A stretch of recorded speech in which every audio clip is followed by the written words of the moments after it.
Thank you for joining us for another episode of The Racing Report. My name is Rob Peeters, and I'm so glad you decided to tune in for this wonderful little half hour where we're going to talk all things motorsports, because on today's show, we just finished up a very packed weekend of racing, and we've even got some more Easter weekend racing for you on the horizon. So we'll discuss all those races from the past weekend, preview the races coming up this weekend, and talk about all of the news and notes that you need to get you ready for this upcoming race weekend. So, but before we do that, please remember, if you like the show, go ahead and give me a follow on social media. You can find me at rpeeters33. That's RPEETERS 33, and then be sure to download the WTHR Plus app on your smart TV so you get every single new episode of the Racing Report when it comes out, including our exclusive interviews with local Indiana drivers and other drivers from around the country and the world. It's all there for you on WTHR Plus. All you have to do is download that free app for your smart TV. And also, subscribe to WTHR on YouTube, because you'll be able to get all of our latest news and notes, as well as the latest Racing Report episodes as soon as they drop. All right, that's it for the housekeeping. Let's move on into the news this time, because we've got some Formula One news to discuss, and this is pretty interesting considering we have the Saudi Arabian Grand Prix coming up this weekend. The chairman of the Saudi Arabian Motorsports Federation says that the country could own its own Formula One team in the near future, but it will only do so, reportedly, if it makes sense financially. The recently signed Concord Agreement, which goes into effect next year, allows for up to 12 teams on the Formula One grid. Now, that includes Cadillac, so at least one additional team could be approved, and it could be owned by the Saudi Arabian's Motorsport Federation, likely through the Public Investment Fund that is also there. So we'll have to monitor that and see if there's anything that comes to fruition on that front, because a whole country owning a Formula One team would definitely raise some eyebrows, I would think. Anyway, still in the world of Formula One, apparently after a meeting with F1's engine suppliers last week, it appears as though the idea of returning to a V10 engine is dying down, as it has now been confirmed, at least according to motorsport.com, that hybrid power units, quote, will be a part of any future consideration regarding engine formulas. So from here on out, Formula One is committed to the hybrid powertrain. So you're going to have hybrid powered cars in Formula One literally for the future. I mean, I would be very surprised if they went away from this anytime soon. You already have Formula E. You're not going to go all electric, but you can go 50% internal combustion and 50% hybrid, along with using sustainable fuels, likely to go along with their goals of being, net zero by carbon emissions by 2030, which is coming up here in about 5 years. So if they really want to achieve that, this is probably the way that they're going to get that to happen. Now, it's interesting, though, because Formula One ownership has now also said that it is hoping to evaluate future powertrain options for 2031 and beyond. So the idea of a Formula One returning to a loud, naturally aspirated or even turbocharged V10 engine is not fully dead, but it's kind of dead, at least for the near future. So maybe if we have Racing Report episodes in 2031 or 2030, maybe we could restart talking about that. But for right now, it looks like it's no longer on the table, at least as it stands.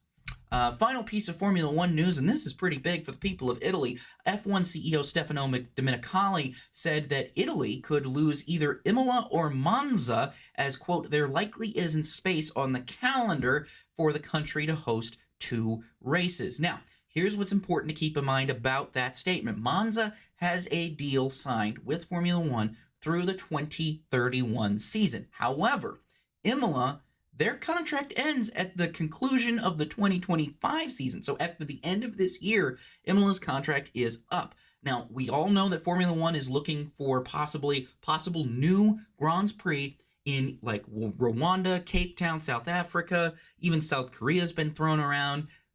These are all possibilities. And right now we're looking at a 24 race Formula One calendar. And we've already known that it looks like some races could be rotated, some races could be dropped.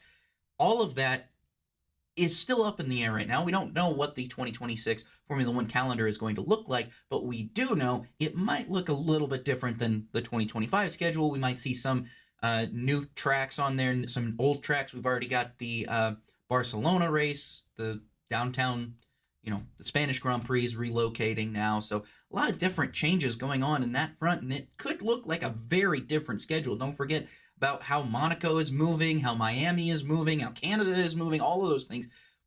It's going to be interesting to see what really the FIA and Formula One decide to do with next year's calendar, and what tracks are approved and what tracks end up being run. I'll be very, very curious to see how that all goes through. So that is it for Formula One news this week. Let's move on now into the world of IndyCar. There is some IndyCar news to discuss because apparently Penske Entertainment is reportedly considering a financing plan for the new IndyCar chassis expected to debut in 2027. So this is according to Racer.com and Marshall Pruitt. Essentially, it's kind of like buying a car. It's basically like buying a car. You go to the dealer and you get a loan or a financing plan, and you drive off the lot with that car, but you still, the bank owns it. You got to pay that off. So in this case, this is essentially what's happening, is that under this proposal, IndyCar teams would need to place deposits for multiple cars in 2026. So next year, teams will have to start placing those deposits. But they will then need to pay the remainder of the balance throughout that year of 2026 in order to receive their cars for the 2027 season opener. So what we're looking at here is basically the series is trying to create a cheaper and more cost-effective option for teams because they know that they're kind of throwing this new chassis on them. They know that it's going to be a substantial increase in budget. So this is how the series is going to try and address that and try to help that. Now, it's likely that this would apply to all of the chartered teams in IndyCar, but right now, according to Marshall Pruitt and Racer.com, it's unknown whether or not those non-chartered teams, so like the Premas and like the Indy 500 one-off entries, if they're going to be allowed to participate in this program. Again, very interesting. This is just a proposal. This has not been formally confirmed. This is just something that Penske Entertainment is kind of kicking around right now. So we'll see if that really actually comes to fruition later on, possibly this year. Now, finally, I want to talk about this. This is a very, very important thing I think we need to discuss in the world of IndyCar because this is surprising. This is troubling. So the Acura Grand Prix of Long Beach over the course of this weekend, which was on Big Fox, received 552,000 viewers, down from the 1.417 million that tuned into St. Petersburg, and again down from the 704,000 people who watched the Thermal Club. However, here's the silver lining, if there is one. The race overall is up from last year because it was on cable on USA Network, and it only got 307,000 viewers last year. So I guess you could say this is an increase in terms of the ratings for the Long Beach Grand Prix, which is good. Also, Penske Entertainment boasted record crowd numbers at the Long Beach Grand Prix as well, not just for the IndyCar race, but also for the IMSA race as well. So obviously it was a happening event down there. A lot of people broke attendance records, but we couldn't get people to watch it. Because, number one, it was on up against the final holes of the Masters, which, by the way, went down into a playoff, a sudden death playoff. And you were up against NASCAR, which was on FS1. But FS1, that NASCAR race, got 2 million viewers. Which is even more insane to think about. That we're going to talk about this in a little bit, but that NASCAR race was not one of the most entertaining. Especially at Bristol, yet you still had more people watching that than tuning in for the IndyCar race. If I'm series officials, I'm worried about that. And if I'm Fox, I'm very worried about that because that is a substantial drop race by race. And I understand, IndyCar, they have these breaks in between the races that probably don't need to be there. But even then, this is a shocking level of viewership fall off, and I will be very curious to see what Barbers is like and really how much of an anomaly the Indianapolis 500 will be. The real test here will be how many people return for Detroit after Indianapolis and how many people tune in to Barber and the IndyCar Grand Prix. That will determine a lot, and I'm curious to see what those ratings are going to look like, and I'm not exactly confident that they're going to be really all that good. So, that's in the IndyCar world. Let's move on into some Supercars news now. This is real quick. We're just going to get into this. GM has chosen, drumroll please, Team 18 to replace Triple Eight Racing as the manufacturers, as the Chevrolet's homologation team. So basically what this means is that Team 18 is going to be the team that GM and Chevrolet go to when they're really designing future cars. They're going to test those cars. They're going to have the engineering input and backup. And then what's going to happen is GM is going to say, okay, we've got all this data now. Now we're going to give it to all the other teams ahead of next season. And this is the kind of car, this is the challenger that we're going to put out there. So going with a little bit of an inexperienced team. Again, Team 18 has not won often, if not recently. Triple Eight Racing obviously has a long and a historic history in supercars. But Team 18, they will be the new GM homologation team in supercars. All right, that is it for this portion of the news. When we come back here after this quick commercial break, we're going to discuss everything that went down in the world of NASCAR over the past weekend. And then after that, we're going to talk about all the races that happened and are happening. So don't go anywhere. You are watching The Racing Report. And welcome back to The Racing Report. My name is Rob Peeters. It's now time to talk NASCAR news because there's a lot of it, and I think it's really important that we get into it because it's some big stuff. Hey, if you are looking to get tickets to this weekend's Xfinity race and ARCA race on Saturday in the at Rockingham Speedway, you might have to look on a third-party website or a resale website because this weekend's Xfinity and ARCA races, grandstand seating is sold out. Now, there are still tickets available for the truck race, but if you want to see the Xfinity Series return to Rockingham for the first time since 2004, you're probably gonna have to find a scalper, know a guy, or pay ridiculously high fees on StubHub. Sorry, I use TickPick. Again, no sponsorship here, just saying what I use. That usually works, but again, who knows? Different results here and there. But yeah, good news for the NASCAR's return to Rockingham. It's going to be really cool to see a nice sold-out crowd this weekend for an Xfinity race of all places at Rockingham. So now another piece of interesting news that we should talk about here is Netflix. If streaming service says that the second season of NASCAR Full Speed is set to premiere on May 7th. So that's been their kind of not answer to Drive to Survive, NASCAR's answer to Drive to Survive, but essentially that's what it is, going through the playoffs and everything and taking people through the hype and the drama that surrounds the NASCAR playoffs. So that new season is going to come out on May 7th. So there you go. You got something else to stream after you're done streaming the Racing Report. Right? That's what you're doing, right?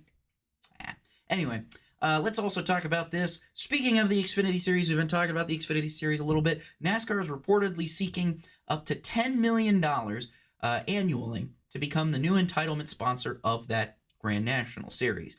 Now, in addition to this, NASCAR is actually also asking for a quote-unquote mid-seven-figure commitment to activation, which would bring that total to about $15 million. Now, this is according to Adam Stern of the Sports Business Journal. Now, Clutch Sports has been tapped to help facilitate this new deal, so we kind of have an idea of how much a sponsor is going to have to fork over in order to become the new sponsor of the NASCAR Xfinity Series. Now, again, remember, Xfinity is not necessarily going anywhere. They are re-upping. They are continuing to be a partner of NASCAR. They're going to be a Cup Series premier partner for the next several years. It's just that they're repositioning some of that money away from sponsoring the Xfinity Series to more engagement within NASCAR as a whole.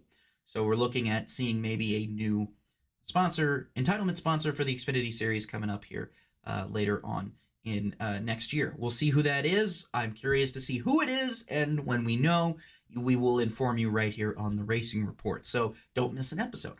All right.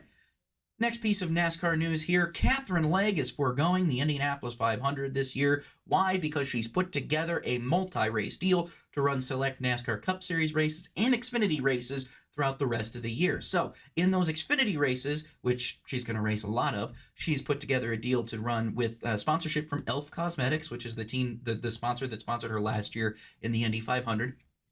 She's put a deal together to run with Jordan Anderson Racing in the Xfinity Series, and then also run with Live Fast Motorsports in the Cup Series. So she's going to start that Xfinity schedule this weekend at Rockingham, but then she's also going to run the Cup races beginning in Mexico City. Then she's going to also run the Chicago Street Race, the Sonoma Race, Watkins Glen, and then she's going to finish it on an oval at Richmond. So select Cup Series starts coming up here for Katherine Legge. Good to see her getting another opportunity and hopefully getting more seat time, which will then get her more accustomed to the Cup Series cars, which I think a lot of people criticized her for not having enough experience in these Cup cars prior to her start at Phoenix earlier this year.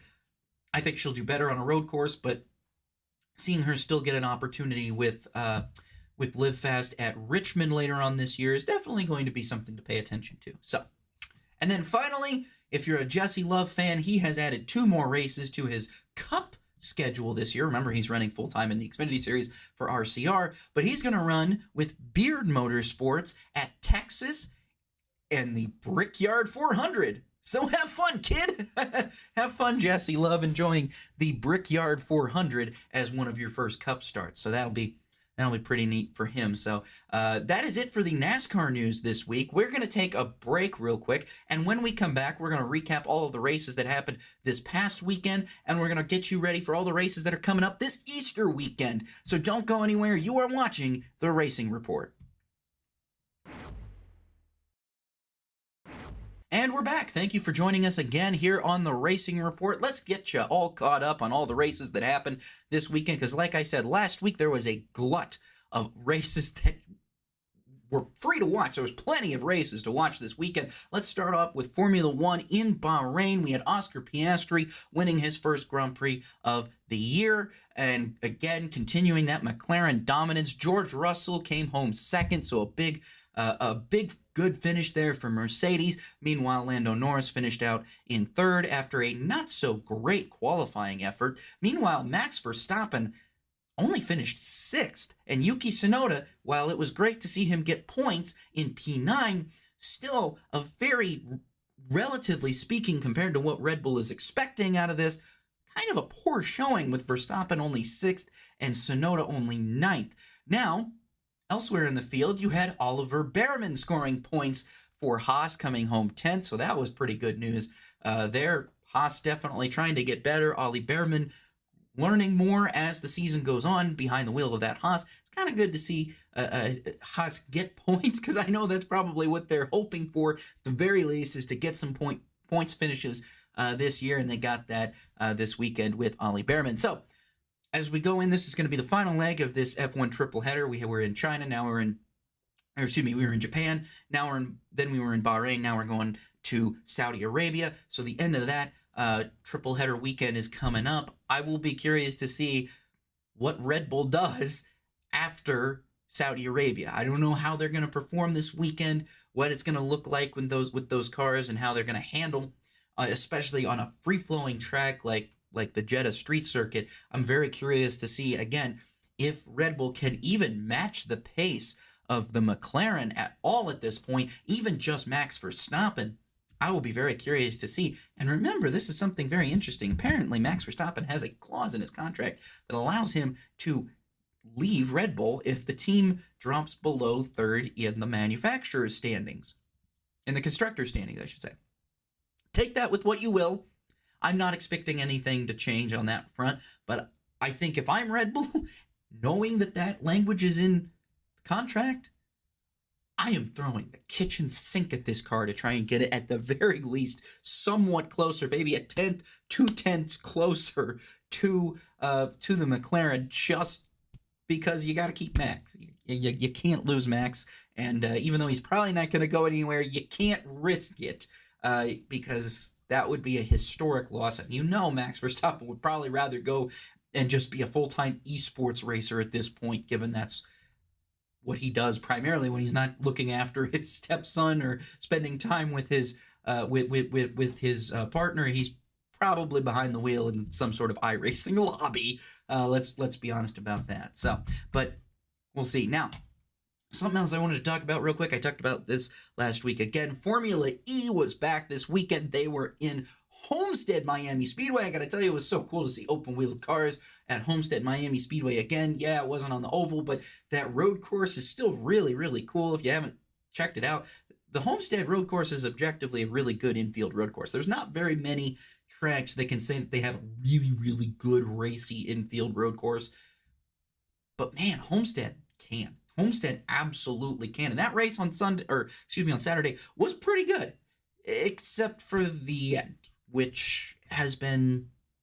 Formula E seems to have this problem all the time, where they make their rules the way they are, and then it ends up, they don't change them after certain things happen. And this is another instance where I think a driver was maybe robbed. Pascal Wehrlein was awarded this race because Antonio Felix da Costa and also Lucas di Grassi didn't use all of their attack mode at the end of the season. So if you don't follow Formula One attack mode, each driver has to take attack mode twice. And that is essentially, think of it like a pit stop, basically. It's like having 2 mandatory pit stops, except the cars are not stopping. What they have to do is they have to go off the racing line and go over these sensors that then activates what's basically known as, which is essentially an energy boost. It gives the car extra horsepower, extra energy in the battery, and it can only be activated by going over that sensor, but which you have to take by going out of the normal racing line. So you lose, depending on how packed up the field is, you're guaranteed to lose at least 2, 3, maybe 4 spots by taking attack mode, but you have to do it at least twice. Now, what happens then is usually, if there's a safety car or something, they will add laps in Formula E. They'll add laps to the end of the race so that drivers are able to use they don't have any usable energy coming across the line, because in Formula E, you have to use all of your energy in the battery throughout the entire race. So if you have extra battery left over, I think it's more than 1%, I think you are subjected to a penalty. Or if you haven't taken attack mode twice during the race, that could also be a penalty as well. In this case, the drivers were not finished with their attack mode when the race ended, ergo it was a penalty. Most of the field was penalized. Da Costa ends up finishing second, Da Costa ends up third, and di Grassi finishes second. Meanwhile, last year's champion Pascal Wehrlein inherits the win. Make that of what you will. It was very complicated, and this is why I think Formula E is struggling to gain a foothold in the world of motorsports, mainly because of these things. But overall, the race itself was really, really fun to watch. All of this pack racing, lots and lots of passing going on. Just some thrilling racing, even though the finish was very convoluted and annoying. If you get a chance, highly recommend going back and watching it. It was a sight to behold. It was honestly a sight to behold. Didn't look like a terrible crowd, but then again, maybe the camera angles didn't really show much. Either way. All right. Now, IndyCar race. We had the Long Beach Grand Prix last weekend. Kyle Kirkwood won from the pole because he beat Alex Palou off pit road and then held him off in the final laps. Now, this was crazy to me. This was an interesting race because it seemed like the goal for everybody was to get off the alternate tires as fast as they could. I mean, those alternate tires were Joseph Newgarden, lap 2, was in the pits and bailing off of the alternate tires. Now, Newgarden ended up having to pit because, oh my goodness, his seatbelt came loose again. Now, Penske says it's not the same issue that Will Power had last year during the season finale in Nashville Superspeedway, but it was an issue for Joseph Newgarden, and it's why he finished last. That is always a scary, scary thing to have happen. Your seatbelt coming undone when you're going like 150 miles an hour, 180, 60, 70 miles an hour down the shoreline drive. That's not exactly what you want to have happen. You don't want your belts to be flapping in the wind. So definitely they did the right thing for safety there, but it's another poor finish for, the Penske cars have not had all three cars clicking this year. It's always been either one car is really good and the other two are bad, or one car is really bad and the other two are just kind of okay. Will Power and Joseph Newgarden actually were eliminated from the first round of qualifying. Scott McLaughlin made it all the way into the Firestone Fast 6, but was the slowest car of the Fast 6. Just tough way to start the season for Penske. Even though Newgarden and Power are relatively, they're in the top 10 in points, I think, but still not the way that the Penske cars want to start their season. So, also that weekend, we had the IMSA WeatherTech Sports Car Series. Again, it was just a prototype at a GTD event, but still very fun. Porsche Penske, of course, unlike their IndyCar program, their sports car program is firing on all cylinders because, again, they've won 3 races in a row now. So they've got Daytona, Sebring, and now Long Beach that they could say they've won at to start the season. And again, with Nick Tandy and Felipe Nasr. So obviously same 2 drivers, really giving a good run for their money there.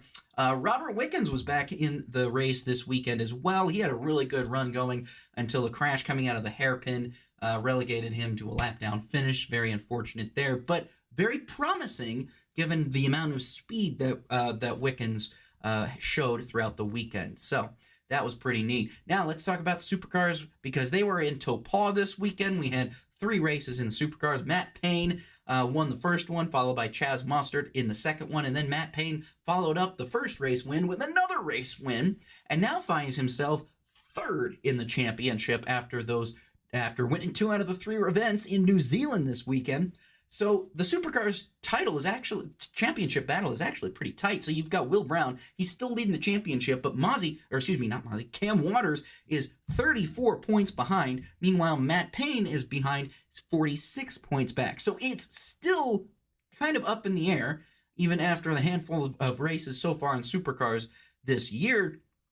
The championship still feels wide open. It doesn't really feel like we've had a lot of different winners this year. I think if I'm not mistaken, Mozzie and Payne were the 2 most recent repeat winners for the year. So a lot can still happen in this very early Supercars season. But I'm, especially now with the way they got this kind of playoff round going, I'm kind of disappointed that we've got the playoff because it looks like we have a nice little natural championship building here.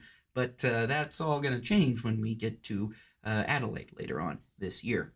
Now let's talk about the NASCAR Cup Series in Bristol. What is there to talk about? Well, like I said last week, I wasn't sure that the tire wear was going to matter much, and it really didn't influence. It definitely looks like now temperature determines the tire wear. So we get temperature. If it's a warmer temperature, the tires aren't going to wear like we saw last year during the race.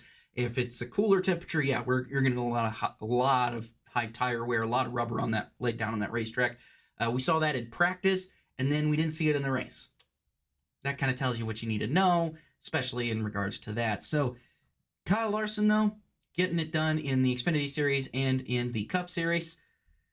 One shy of the sweep again as Chandler Smith won the Truck Series race.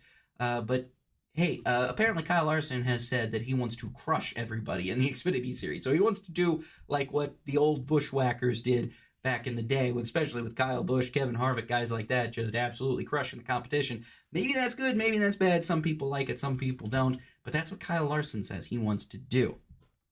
Now, as we finish up this show, let's go ahead and get you ready for the races that are coming up this weekend. We've got the ARCA Menard Series, we've got the Truck Series, and we've got the Xfinity Series returning to Rockingham. So it'll be the first truck race at Rockingham since, I believe, 2013. First Xfinity race at Rockingham since 2004, which is, again, just crazy to think about. It's been that long since we've seen the Xfinity Series at Rockingham. I know the Truck Series has been there a little bit more recently, but it is going to be very thrilling to see NASCAR at the Rock once again. Looks like I said earlier, we've got a sold-out crowd on Saturday, so get ready for that before your Easter Sunday. That'll be on Saturday, so something to watch there as you're getting ready, hopefully maybe enjoying the nice spring weather.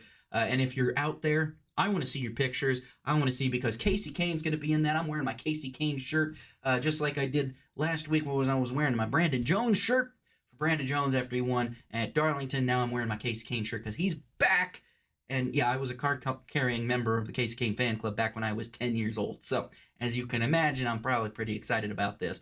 No bias, I promise. But then we've got Formula 1, Formula 2, and the F1 Academy all in action this weekend in Saudi Arabia. And that's not all. That's not all. We've got the Super Formula Series coming back this week. So if you're a fan of watching races late at night like I am, if you work night shifts like I do, you're probably excited to have some racing to watch when you get home, because Super Formula will be in action this weekend. They've got a doubleheader at Motegi, the Twin Ring Motegi. It's now called Mobility Resort Motegi, but they'll be down there. You can, I believe, watch that race for free on the internet.